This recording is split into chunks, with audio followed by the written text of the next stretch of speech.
Assim, nós iniciamos, dando boas-vindas a todos que aqui estão, em carne e espírito. Hoje nós vamos entrar pela aula 7ª. É uma aula que é dividida em dois grupos, né? Os fluidos e os passes.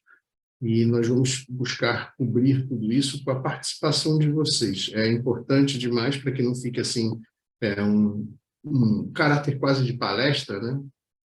Que eu não fique apenas eu falando, que a gente interaja mesmo, como bons amigos que já somos aqui no grupo, até com as dúvidas que surgem. Apesar de que a gente estava falando que há tantos outros corações em espírito, não na carne como nós, e eles vão muitas vezes servir da gente para trazer as suas dúvidas. Então, às vezes, a gente está ouvindo assim, surge uma ideia, tal, vamos dar espaço a essas ideias, esses comentários, porque muitas vezes eles enriquecem. Se por acaso o tema fugir, aí eu vou educadamente dizer, tá bom, mas nós não vamos caminhar muito por aí para não abrir muito. Mas eu convido, então, todos que estejam irmanados nesse interesse. Tá? Mas antes, propriamente, de nós entrarmos aqui para falar do tema da noite, o Victor trouxe uma questão. E, se eu bem entendi, Victor, você gostaria de compreender o que classifica um espírito bom, né? É isso, não é isso? Sinaliza para mim, por favor, se é essa a sua dúvida, né? Não, isso mesmo. Bom, o que caracteriza os espíritos bons é que eles têm uma predominância das questões espirituais sobre as questões materiais. Diferente da gente, nós temos predominância das questões materiais sobre as questões espirituais. Então, essa é uma característica importante. Ou seja, aqui, vamos colocar que nós todos, em regra geral, né, pelo que eu conheço de nós, assim, um pouco, e pelo muito que eu conheço de mim, eu não acho que eu seja um espírito bom. Sou um espírito ainda com inúmeras imperfeições, onde em mim habitam mais os interesses e predomínio das questões materiais do que das questões espirituais. Então, eu faço um esforço muito grande, porque o fato de predominar um acima do outro não quer dizer que só tem aquele e não tem esse. Significa que a gente está buscando um equilíbrio e aprendendo mais sobre essas coisas. Só um minutinho que o Godoy está entrando. Então, essa é uma característica, Victor. É uma característica que distingue os espíritos bons dos espíritos imperfeitos que nós somos ainda, né?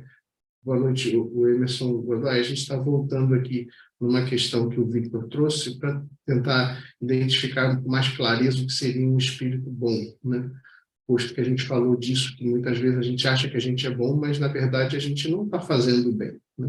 Então, assim, além dessa característica mãe, que seria o de fazer o bem, há outras características que ficam muito patenteadas no espírito bom. Quais sejam elas? Neles há o predomínio das questões morais e espirituais do que das questões materiais, né? E, assim sendo, eles habitam mundos de menor impacto material, né? Outro tipo de organização do mundo. E são espíritos que têm uma propensão ao bem, ou seja, eles estão constantemente buscando uma oportunidade de serem úteis efetivamente, agindo no bem, né? Acho que essa é uma coisa que nos distingue muito. Nós ainda não agimos deliberadamente no bem. Muitas vezes nós nos omitimos ao mal, mas não fazer o mal é completamente diferente de fazer o bem. Então é necessária essa vontade ativa para fazer o bem. E há também a questão relativa à compreensão de Deus, né? Os espíritos bons, eles já compreendem um pouco a natureza de Deus, um pouco ou um tanto, né? Eles ainda estão em processo, eles não são espíritos superiores, espíritos puros, mas eles são espíritos que já têm uma noção completamente diferente da vida, do Criador, das suas obrigações como ser, dos seus deveres morais, e se conduzem dessa forma, né? alguns desses estão pela Terra e passam realmente como pessoas extraordinárias, completamente fora da média de nós todos, porque agem sempre no bem, estão sempre voltados às coisas de Deus, ou seja, eles são quase como a própria prática do Evangelho na vida. Então, são essas as características de um espírito bom. Nós caminharemos nesse sentido, cada vez que conseguimos vencer as nossas más inclinações e transformarmos nós mesmos, vamos dizer assim, em testemunho desse ensinamento que Jesus e os Espíritos do Senhor trazem aos homens, tá? Então, era isso. Espero que tenha esclarecido, Victor, tá bom? Se tiver mais alguma dúvida em relação a isso, depois você, por gentileza, vai lá no grupo e escreve o que você gostaria de saber mais a respeito para que a gente possa tratar isso lá, tá? Bem, hoje a aula, então, ela é dividida em dois grupos assim, de matérias, que são os fluidos e os passes. Mas eu gostaria de iniciar por dizer que, na verdade, dizer não, relembrar algo que vem dizendo sempre, que nós aqui, quando estamos estudando a doutrina espírita, e nós aqui estamos no início da doutrina espírita, nós temos como um leme assim, a nos guiar essa noção de que é necessário conhecer das leis que regem esse universo espiritual. Quando nós estamos aqui tratando das questões da vida material, da vida do mundo, como nós bem conhecemos pelos nossos sentidos, as nossas obrigações, as leis da matéria e tudo mais, todos nós somos levados aí para a escola para aprender de matemática, de biologia, de química, de física, e todas as outras demais leis que compõem o universo material. Aqui nós estamos tratando também do universo espiritual e do universo material, do intercâmbio entre os dois. Mas nós achamos que há tantas outras coisas que não estão absolutamente definidas dentro das leis materiais, no sentido daquilo que tanto os equipamentos quanto o conhecimento, ou propriamente os sentidos materiais, são capazes de abarcar de uma única vez. Então, quando nós pensamos sobre esses dois universos, o material e o espiritual, nós vamos buscar não as explicações que os contradizem uns aos outros, mas os pontos que fazem com que eles convirjam, porque sendo ambos fruto de um único Criador, as suas leis elas têm que caminhar em sentido de convergência. Daí essa razão especial com que a gente faz a definição de que a doutrina espírita ela vai buscar convergência entre a ciência e a religião, né? Entre as verdades do universo material, suas leis, e as verdades do universo espiritual e suas leis. E dentre essas leis, esse ponto de interseção extraordinário, vamos ao princípio de todas as coisas, né?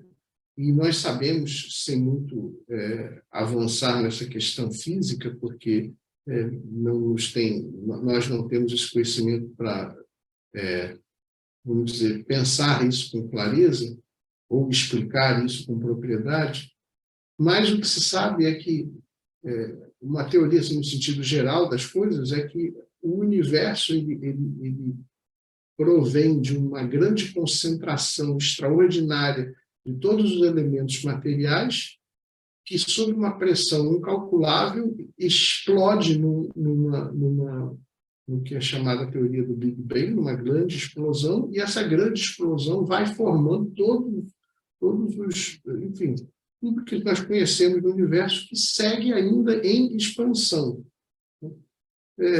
Quando o advento e os cientistas estão, até hoje, procurando esse elemento primitivo de onde parte toda essa energia que também é matéria, né? E os espíritos nos trouxeram, então, a informação de que todo o elemento material e todo o elemento espiritual provém de um elemento primitivo, que é um elemento primitivo etéreo, como se fosse assim a essência da criação, de onde se derivam todos os demais elementos materiais e elementos espirituais. A isso nós chamamos de o fluido universal. Muitas vezes nós vamos ouvir essas definições também como fluido cósmico universal, né? Mas ela é como se fosse assim a matéria básica, primitiva de tudo quanto existe, por todo quanto tempo, né? É como se fosse assim o campo de domínio de ação da vontade divina. É de onde provém todos os elementos do universo material e do universo espiritual. É uma imagem que nós poderíamos ter, que esse fluido ele está presente em absolutamente tudo, né? E é por esse fluido que por exemplo, circula o pensamento na velocidade instantânea, assim como, por exemplo, as ondas sonoras se propagam pelo ar, né? Então, o fluido o cósmico universal, para além dele ser o elemento primitivo, etéreo, causador de causa primária, causa onde está a composição de todos os demais outros elementos materiais e espirituais, ele também é o campo de ação de domínio onde tudo ocorre. São ideias assim muito ricas e muito grandes que os espíritos nos trazem e que, conquanto não tenham sido ainda comprovadas pela ciência material, também não foram refutadas e chegará um dia que se compreenderá tudo isso, né? Mas eu tendo dito isso, eu gostaria de passar um pouco ao microfone a vocês, porque eu sei que esse é um campo que gera muitas dúvidas, e eu não gostaria que ficassem dúvidas em relação a isso, né? Então, vocês entendem claramente o que é o fluido universal, o fluido cósmico universal, conforme eu tentei explicar? Ou gostariam de comentar algo? Por gentileza, queria ouvir vocês. O Luiz Ferreira tem algum comentário a fazer? Oi, André. Eu tô com sintomas aqui de uma gripe forte, né? Eu tô ouvindo, assim, mas meu poder de concentração está meio fraco hoje, desculpa aí. Nada, que isso, tudo bem. Alguém quer comentar? O Emerson Vieira quer comentar alguma coisa? Ficou alguma dúvida? Quer que eu volte alguma explicação? Não, é um tema bem complexo. É difícil materializar tudo isso, né? Porque a gente fica esperando definições palpáveis, né? E assim, a sua explicação é clara, né? Mas não é um negócio que você explica, olha, eu sei que isso daqui é um mouse, eu sei que isso daqui é um celular, eu sei que isso daqui é um computador, né? Enfim, é um cenário, a gente fica desenhando cenários na cabeça, né? Então, usando esse exemplo, isso aqui é um mouse, isso aqui é um computador, e esse aqui é o meu pensamento agindo sobre tudo isso. O que os espíritos nos dizem é que tanto os elementos materiais mais grosseiros, a matéria mais grosseira, é uma elaboração desse fluido primeiro, desse fluido universal, assim como o nosso pensamento, que, inclusive, agindo sobre o próprio fluido universal, altera as suas formas, e por isso que muitas vezes a gente vai ouvir dizer essa expressão que o pensamento ele ganha forma material, ele tem a capacidade de se... Não apenas... outro dia estava deixando meu filho na USP, né, e falando sobre essas questões filosóficas, ele estuda física, e também as questões materiais, porque você veja, o pensamento ele ganha forma não apenas porque primeiro as coisas surgem do seu pensamento para depois se transformarem, você falou de um computador e de um mouse, olha, isso não surgiu por acaso, isso surgiu porque alguém pensou a respeito disso e deu-lhe a forma pela manipulação da matéria grosseira que nós entendemos. Então, provavelmente o computador aí é feito de um plástico de engenharia, o mouse também, aí tem advento os microchips, que são os semicondutores, que são retirados dos elementos químicos da natureza, que têm as suas propriedades, enfim, tem uma enorme elaboração conjunta de pensamento, que é o universo espiritual, com as questões do universo material, da elaboração dos elementos da natureza e da engenharia, da capacidade do homem de transformar, colocar isso em atuação, né? Mas também tem o próprio fato de que, do ponto de vista espiritual, nós vamos falar um pouco disso quando a gente fala de fluido vital e outras coisas assim, o ser humano ele tem capacidade, como espírito, de, pelo seu pensamento, dar formas ao seu pensamento, né? Das formas aos seus desígnios, suas vontades. Isso também é um atributo que ou seja, tudo provém desse fluido universal. Mas sim, eu concordo, a definição é difícil, né? É difícil de compreensão, difícil de definir. Pois não. Um comentário que eu já queria fazer há algumas aulas, e eu acho que talvez esse seja o momento, né? Não sei se vai ser, se estiver fora, tudo bem, a gente pode tratar depois, mas, por exemplo, as operações espirituais, né? Cirurgias espirituais, né? Então, teve médiuns famosos, né? Dr. Fritz, né? Se eu não me engano, no passado, enfim. Me parece, pelo que você está falando, que existe até uma conexão, porque, por exemplo, o Dr. Fritz, né? Ou vamos dizer, os homens que recebiam o espírito do Dr. Fritz, de alguma forma eles se conectavam com esse fluido universal e era uma conexão tão poderosa que permitia você ter essa transformação, inclusive de doenças, né? Então, sei lá, quem tinha um tumor, ele ia lá e tirava um tumor com uma faca de cozinha, né?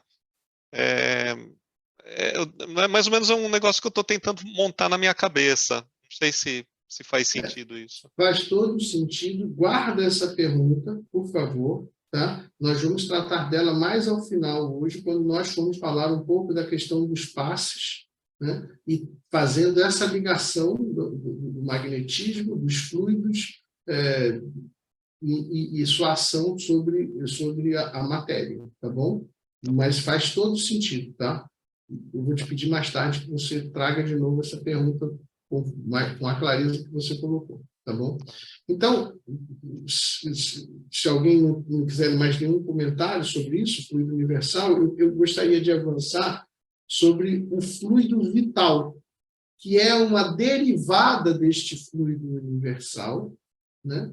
Em que, pela vontade de Deus, e nós não sabemos bem como se dá esse princípio da criação dos espíritos e de sua encarnação, ou seja, nós entendemos o mecanismo, mas nós não entendemos exatamente como cada coisa é construída. Mas o que existe é que essa força vital que existe em cada um de nós, ou melhor, em cada elemento vivo da natureza, é uma força vital orgânica, é a própria essência da vida, né? Que dá o calor ao corpo, que dá a força vital para que o organismo exerça as suas atividades. Nós não precisamos até, por exemplo, nós sabemos que as plantas, elas não têm uma alma que raciocina, que elabora, que pensa, que sente, que tal. Porém, ela tem uma força vital. Nós sabemos o que é uma planta viva e uma planta morta. E essa força vital, este fluido vital, que está presente em todos os seres da criação, em todos os reinos onde há vida, esse fluido vital é uma derivada do fluido universal, manipulado conforme o desejo do Criador, de modo que seja elemento fundamental para que o espírito, por exemplo, ao encarnar num corpo, consiga ter a energia suficiente para pôr aquele corpo e todas as suas funções orgânicas em movimento. Todas, né? É por isso que quando o espírito deixa o corpo, cessa também esse fluido vital e perde toda essa beleza, né? Que é a própria vida encarnada. Eu gosto muito da ideia de Padre Antônio Vieira falando sobre a alma, né, conforme o pensamento de Santo Agostinho, de que se a gente não sabe muito bem definir o que é isso, né, a gente pode olhar um corpo sem a alma, né? Acho que fica muito claro a potência que é tanto o fluido vital que dá a força orgânica, né? Por exemplo, sai o fluido vital, perde-se essa coloração do sangue, do corpo, o calor, da maniabilidade dos ossos e dos músculos. Você entende? Esse fluido vital desaparece e ele é sinônimo da perda da vida. Não se confunde com a própria essência do espírito, que é a sede do pensamento, da vontade, da inteligência, da moral, dos sentimentos e, evidentemente, também, enquanto nós somos imperfeitos, de todos os nossos vícios, né? Onde residem as virtudes e os vícios. Ela não se confunde com o fluido vital. Uma coisa é orgânica, a outra coisa é espiritual. Da conjunção de ambos nasce, por exemplo, essa beleza que é a encarnação de um espírito em um corpo, né? Lembrando que o corpo provém do corpo, porém o espírito não provém do espírito. Muito bem. Então, nós falávamos disso e cabe a gente pensar, então, que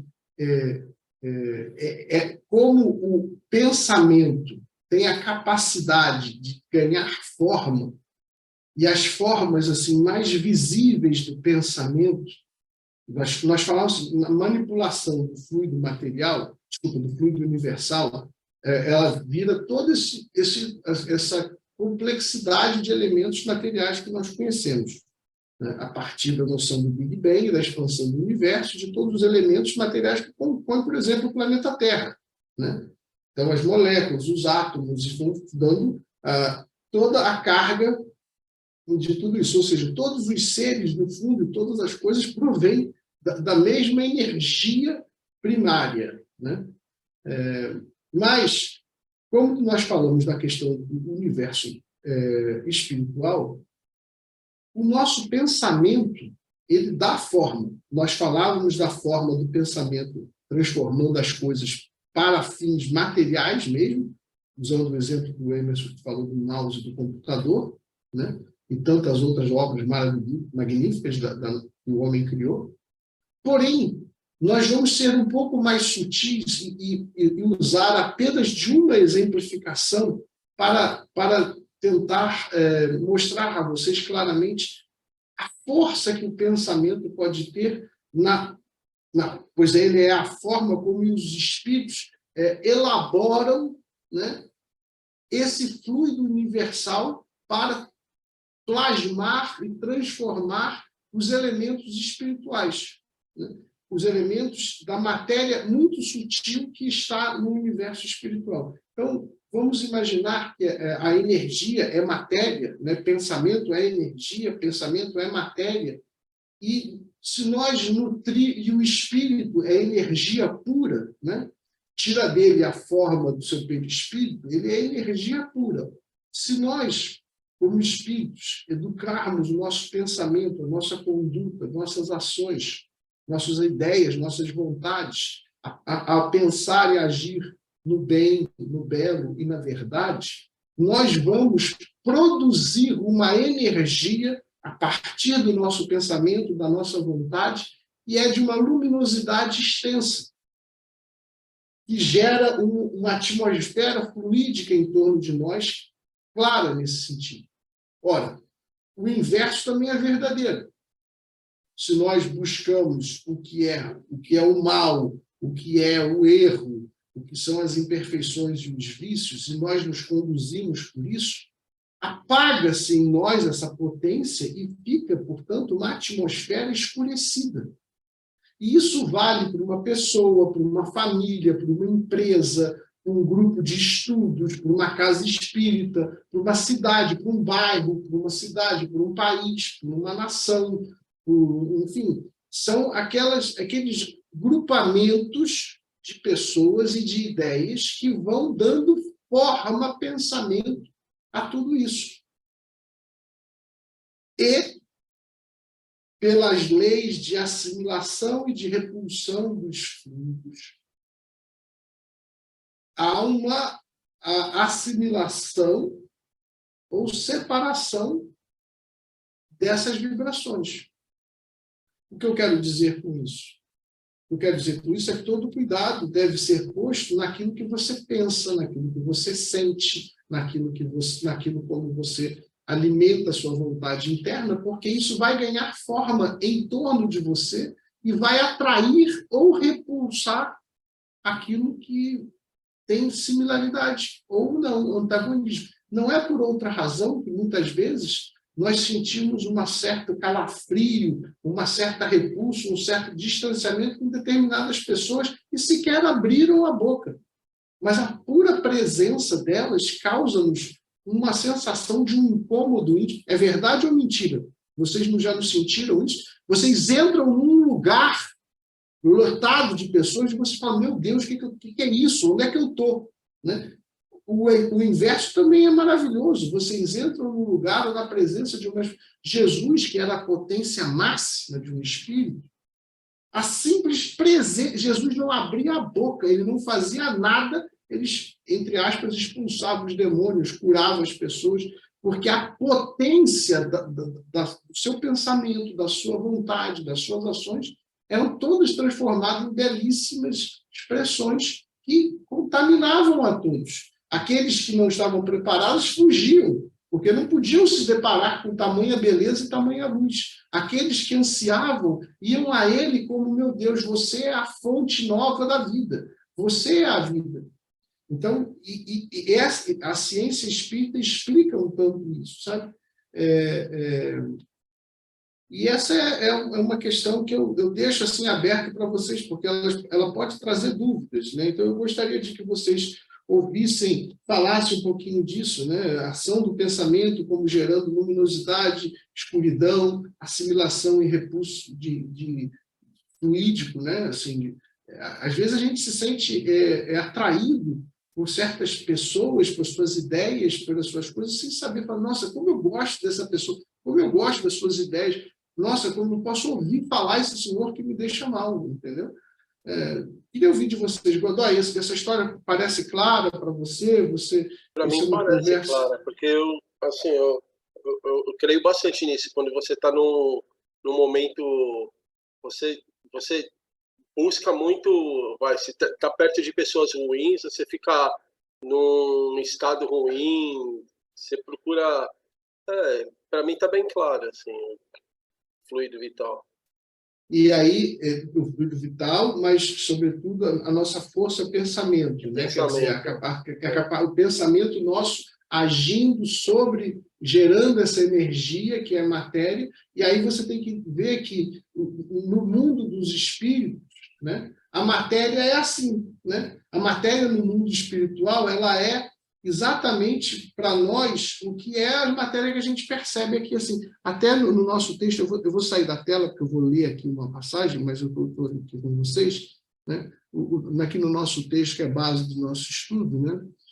Está escrito assim, olha, no mundo espiritual, o fluido universal não é uniforme, né? No mundo espiritual. Ele é submetido a inúmeras variações pela ação do Criador e de seus prepostos, os espíritos.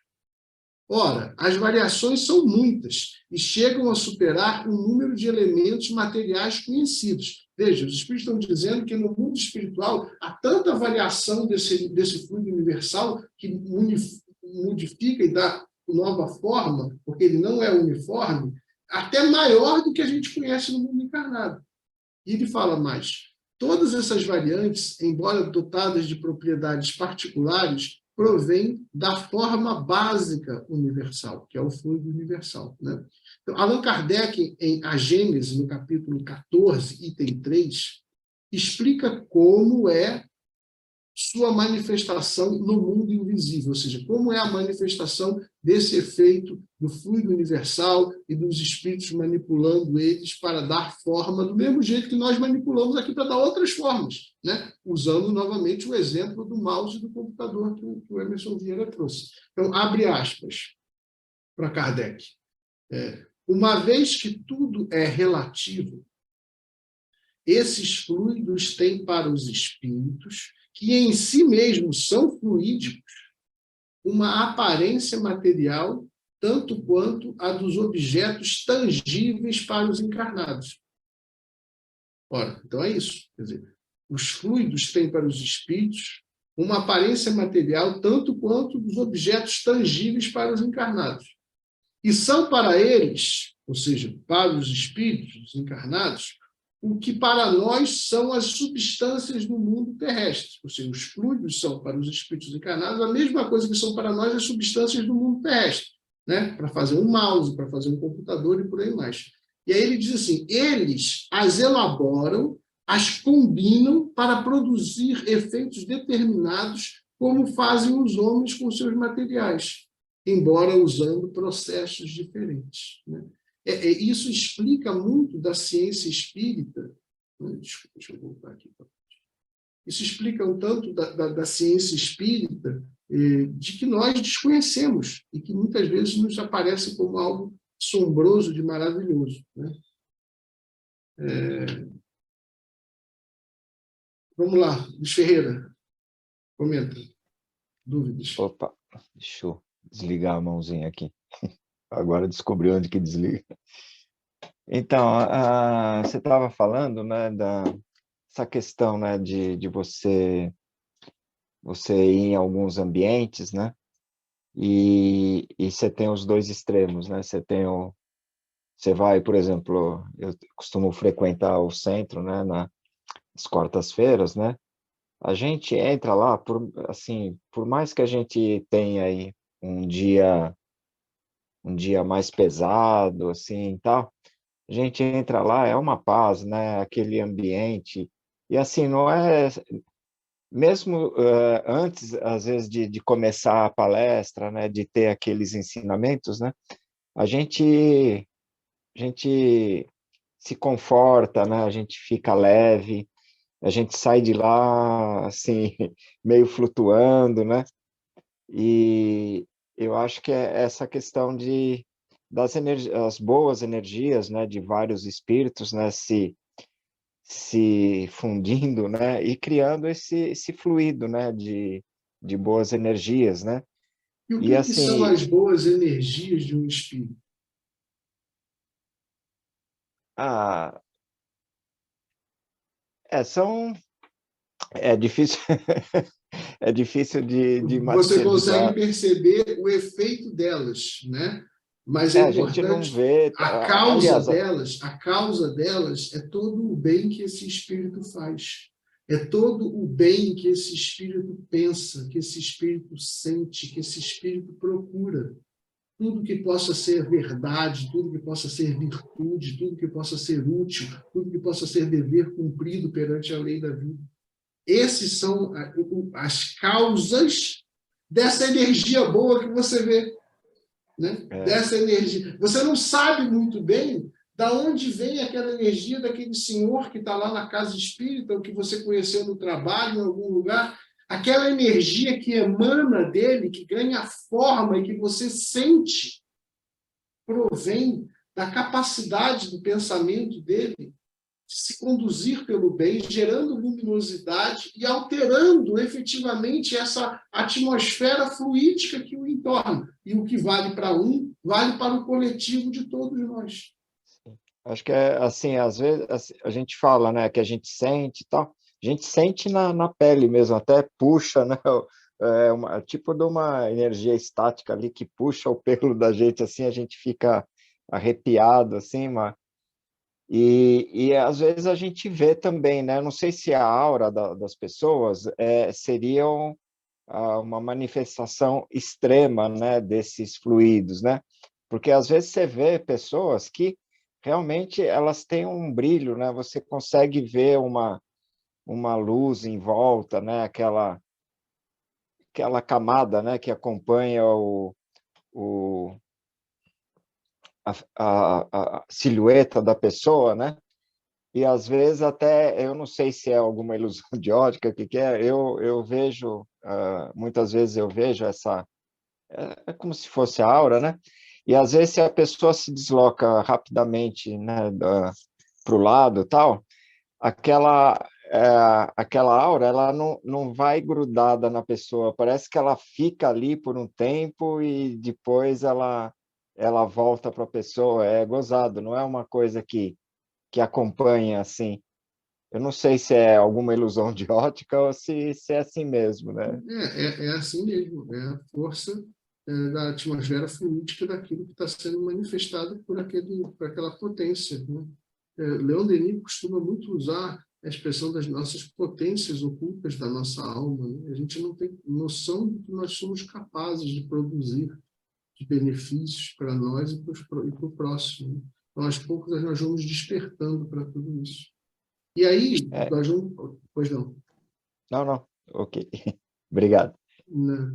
Então, obrigado a você pela participação. Então, nós vamos, então, passar então, a uma coisa interessante que é, nós entendemos, então, essa questão do fluido universal, nós entendemos o fluido vital, nós percebemos que o pensamento para o espírito, tanto o espírito encarnado, mas, sobretudo, para o espírito desencarnado, ele tem uma capacidade enorme de articular formas novas e, para o mundo espiritual, né?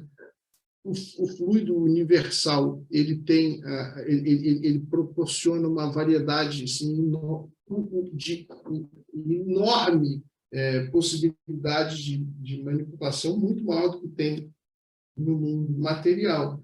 E aí nós chegamos, então, a um aspecto muito interessante, que é a capacidade dos seres em trocarem os seus fluidos e essa emanação.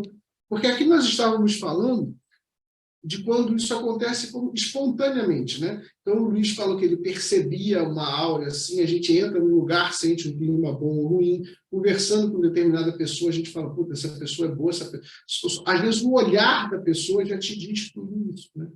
Então, quando nós vamos falar do passe, que é uma troca de fluidos entre os espíritos, né? Do fluido que nós carregamos, que são as próprias expressões da nossa própria pujança física, né?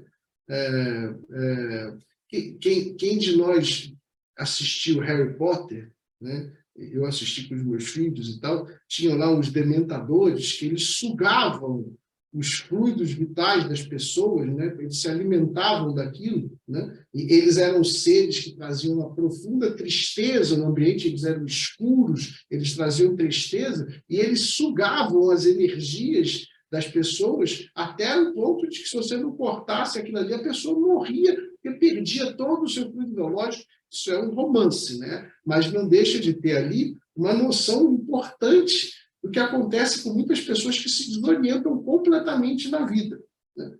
Agora, nós vamos falar da troca positiva desses fluidos, né? Não no roubo do dementador, mas na bondade com que Deus nos concede para que essas energias vitais, secundadas ou mesmo lideradas pelo desejo de fazer o bem, elas possam promover alívio, cura, conforto, esclarecimento, direcionamento das nossas emoções. Então, o passe nada mais é do que essa troca, né? Não na forma do dementador que sugava, mas na forma de alguém que doa de si, né? Você doar suas energias, você não vai perdê-las e falar assim, mas então, peraí, então eu vou doar minha energia, eu vou ficar sem e vou morrer? Não. É verdade que quando você trabalha muito do ponto de vista de doação, tanto no trabalho encarnado quanto no trabalho desencarnado, você vai se sentir cansado, né? Mas você depois repõe isso naturalmente pelo seu descanso e pelas bênçãos e proteção que o alto lhe confere, né? Mas o passe, então, seria isso. Então, ao trabalhador passista, aquele que auxilia pelo passe, essa troca de fluidos, de energia, do magnetismo que essa própria energia tem do ser vivo, né? ele precisa ter algumas características, né? Ele precisa ter um desejo sincero por fazer o bem, ele precisa ter um esforço íntimo em se reformar. Veja, tudo isso está intimamente relacionado àquilo que nós falávamos, da força do pensamento que plasmamos, né? Das luzes que vão sendo criadas em torno de nós e da potência que nós vamos gerando. Se nós não temos o desejo sincero de fazer o bem, como é que a gente vai poder doar uma boa energia para alguém? Se nós não temos um esforço íntimo em nós nos reformarmos, como é que sairá de nós essa potência de luz, essa potência curadora, como até o Emerson perguntava no início, nós vamos falar um pouco disso. Se eu não tenho bons pensamentos, né? Se eu não tenho uma boa conduta, não ajo no bem, não penso no bem, não direciono para o bem, se eu não tenho desejo de ser útil, se eu não tenho fé naquilo que eu estou fazendo, no socorro, no auxílio dos espíritos maiores e na bondade de Deus e na condução de nós todos pelo Espírito magnânimo de Jesus. Quer dizer, eu não preciso ser um santo, mas eu preciso trabalhar em mim essas características, naturalmente. Naturalmente. Aliás, todo mundo precisa fazer isso, né? Então, na verdade, o passe é uma expressão do que deveria ser a nossa vida. Inclusive porque o passe, ele acontece, a gente vai falar um pouco do tipo de passe, mas essas trocas de fluidos acontecem em tudo na nossa vida. Chico Xavier costumava dizer, com a sua extraordinária sabedoria, sua potência mediúnica, que muitas vezes aquilo que os nossos pais fazem em nós quando nós somos crianças e nos machucamos, passar a mão aqui assim, ó, não foi nada, meu filho. Isso é um passe, né? É uma troca de energia. Nós não fazemos isso quando nossos pequenos, nossos filhos sofrem ou estão doentes, nós não botamos a mão neles, nós não colocamos a mão, meu filho, isso vai parar, e sente aquele calor que sai de você. Pois bem, o passe, essa imposição de mãos que ficou característica pela atitude de Jesus, ela transfere tudo isso. Mas não é necessariamente somente pela imposição das mãos que posso fazer isso, né? Eu lembro de Pedro, o apóstolo do Cristo, falando que, olha, quando o mendigo e o paralítico pedia a ele que desse ouro e prata, ele falava, ouro e prata eu não tenho, mas aquilo que eu tenho eu te dou. Te dou. Né? Sai dele aquela expressão de força. E ele fala, levanta-te e anda em nome de Jesus. Né? Ele dava o quê? Dava amor, dava desejo de fazer o bem de um espírito que se educava no bem. Tudo isso é extraordinário. Tudo isso é ciência espírita.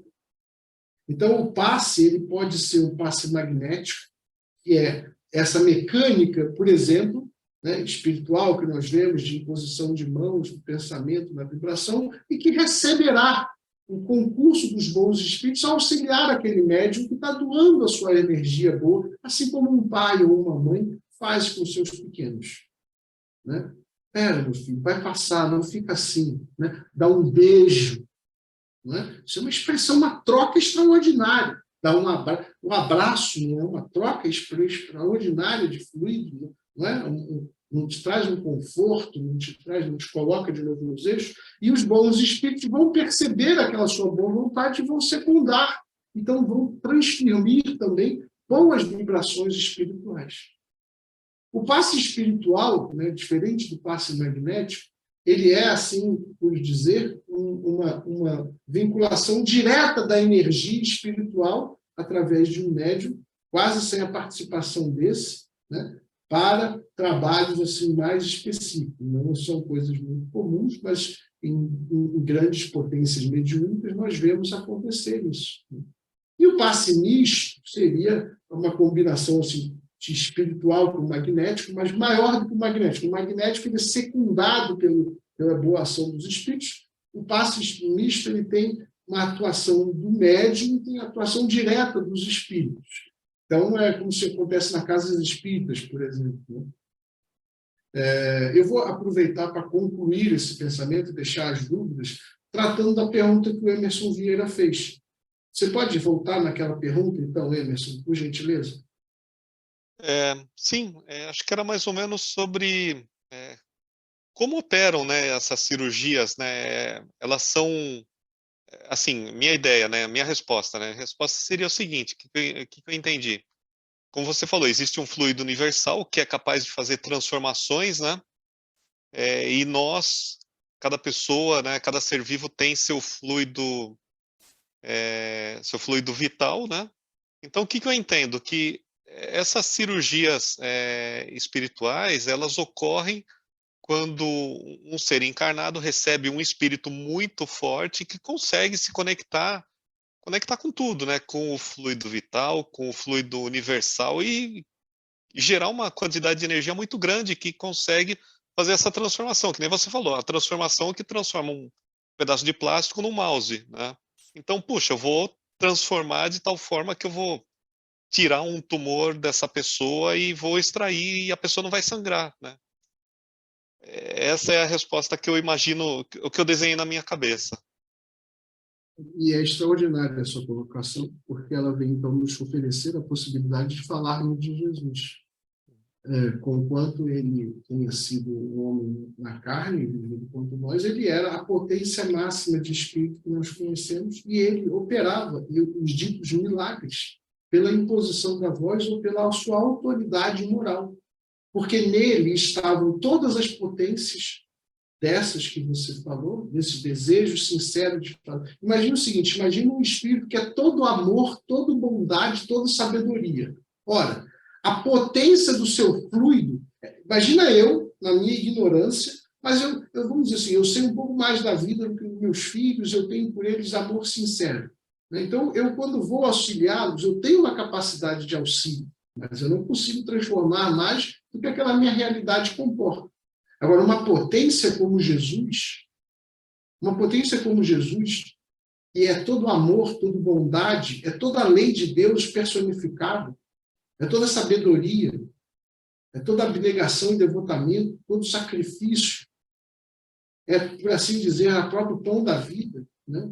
Aquela água de quem bebe nunca mais volta a ter sede, é aquilo que te enche de plenitude.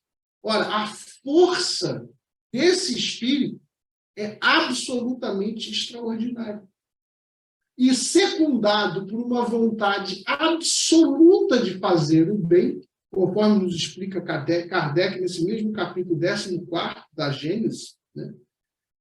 É assim que são feitas as curas espirituais. Como é que Jesus curava? Jesus ali, ele não era médium, né? Porque não tinha um espírito acima dele trazendo essa energia. Na verdade, Kardec até diz que Jesus era médium de Deus, porque ele trazia essa energia do Criador, né? Mas o mecanismo era... E aí nós podemos pensar essa energia de Jesus como sendo a combinação de uma energia espiritual, o passe espiritual, com o passe magnético, fazendo esse passe misto, né? Buscando a máxima potência de autoridade moral, que vai fazer aquela energia que nós falávamos, da atmosférica, da força, do pensamento, da beleza, da bondade, da luz extrema, com o desejo de fazer o bem. E aí, como é que ocorre isso? Ocorre, como nos explica o Kardec ali pelos espíritos, a substituição. Vamos lá, Jesus botava a mão e ali saía uma potência do seu caráter, do seu amor, do seu espírito, do seu desejo de fazer o bem, tão extraordinária, que inoculava no outro ser moléculas sãs deste fluido todo que ele era portador, e que nós entendemos como esse pensamento age, modificando coisas. Então, Jesus conseguia pegar o fluido universal, materializá-lo através do seu fluido vital, do seu pensamento, em moléculas sãs que substituíam aquelas moléculas malsãs, fazendo a cura espiritual. A cura do coxo, do cego, do leproso, e que parece-nos um milagre, porque nós ainda não temos essa potência. Então, por mais que a gente queira, a gente ainda não sabe fazer. Porque não basta querer, tem que poder também. Então, Cristo era poder e era querer, porque ele era a própria expressão da vida. E assim é que acontece. E assim, depois nós vimos que Pedro curava apenas com a passagem da sombra do seu manto, curava, porque as pessoas acreditavam que ali estava o próprio Senhor Jesus.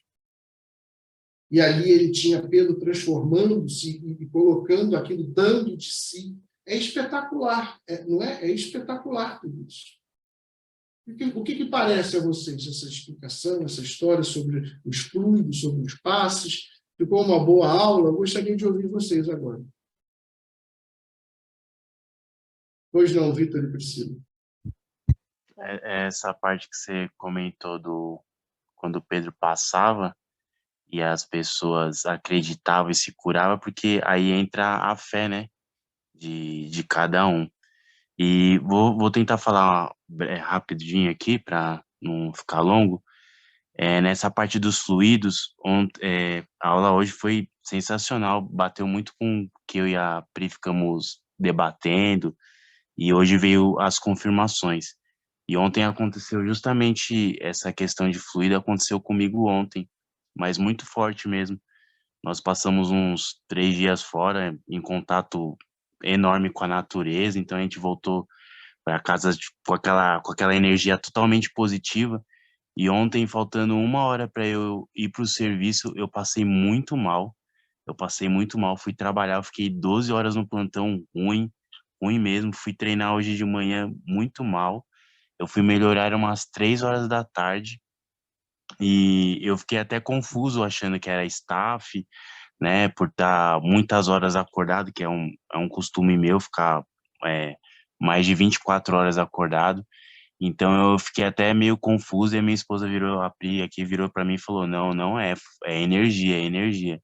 E hoje, na hora que o senhor estava falando aí, referente às energias, à mudança, eu falei assim, não, batata, ó, era isso mesmo. Isso, a gente tem que educar muito o nosso pensamento, tem as energias, e se a gente bobear, a gente sucumbe, né? Eu vou só te pedir, não precisa me chamar de senhor não, tá, Vitor? Por favor, me chama só de André. Mas a gente tem que educar, sim, os nossos pensamentos, né? Porque do mesmo jeito que a gente vai para a natureza e percebe essa abundância de energia e de tranquilidade, né? Nos revigora, nos enche, basta um pensamento ruim, uma fraqueza para a gente cair e murchar na hora, né? Então, fez muito bem. Sempre que nos ocorrer isso, elevemos o nosso pensamento a Jesus. Deixemos que Ele, com sua bondade, através dos benfeitores, nos auxilie muito bem. O que mais, minha gente? Que dúvidas mais ficaram sobre isso? Eu sei que o tema é pesado, assim, no sentido que são muitas informações, e são informações assim, quase que filosóficas e conceituais, né? Mas gostaria de quem tivesse dúvida colocasse, por gentileza. A Emerson Vieira, o Godoy, o Luiz Ferreira, o Vitor e a Priscila já falaram, por gentileza.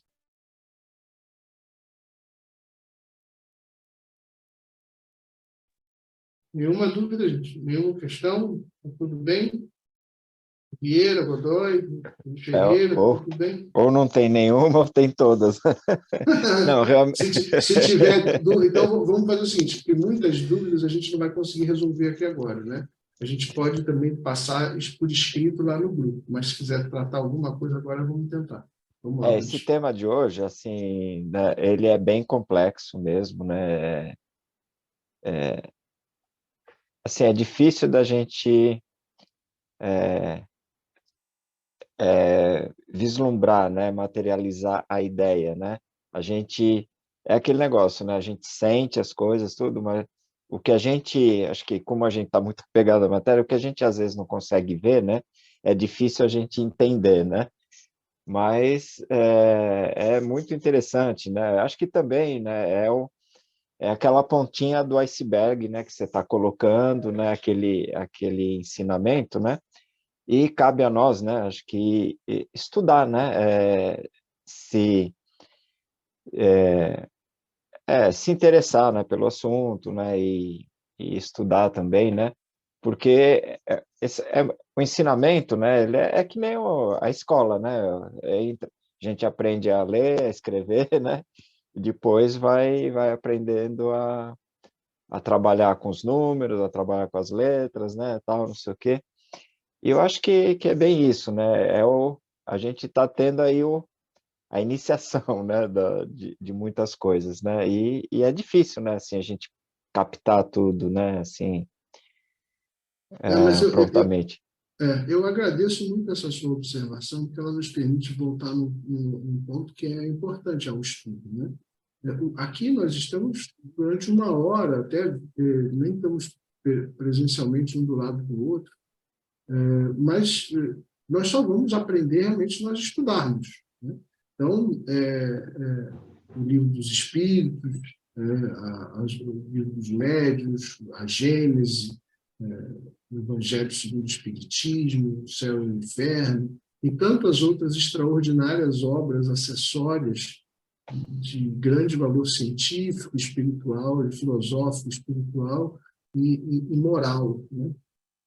Mas sim, é necessário começar, que o nosso objetivo é dar uma sustentação para que se entenda um pouco daquilo que você vai buscar conhecer, né? Nós não podemos sair daqui e falar assim, agora eu fiz o curso lá no Irmã Sheila e eu já sou um grande espírito. Então, o grande espírito é aquele que promove em si as grandes mudanças que vai aprendendo, né? Não adianta a gente ter conhecimento e não pôr em prática. Ou como eu gosto muito daquela canção do Beto Guedes, né? A lição sabemos de cor, só nos resta aprender, né? A gente precisa aprender e pôr em prática. Lição de cor, todo mundo aqui tem decorado, né? Mas meus amigos, sendo assim, eu vou convidá-los, então, com alegria, à conclusão da nossa aula de hoje, novamente agradecendo pela presença de vocês, que são efetivamente o objetivo final, que o grupo se organiza, que os espíritos se organizam, na expectativa de que a gente tenha cumprido assim, as ideias introdutórias dos temas. Se ficaram dúvidas, por gentileza, enderecem lá no grupo, tá? Eu vou fazer o maior esforço possível para responder, e é até bom porque pode disso decorrer um debate, alguma conversa com outros amigos dentro do grupo.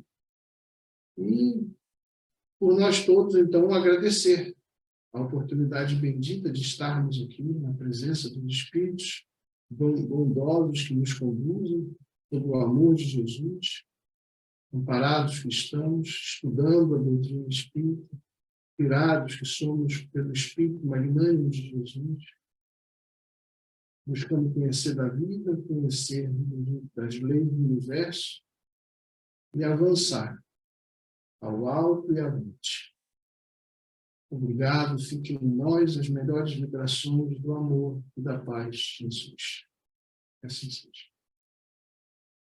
Obrigado, irmãos, amigos. Nos vemos na semana que vem. Tá bom? Obrigado, boa noite. Boa noite. Até a próxima. Tchau. Obrigado. Tchau, tchau. Boa noite a todos, até a próxima, se Deus quiser. Boa noite.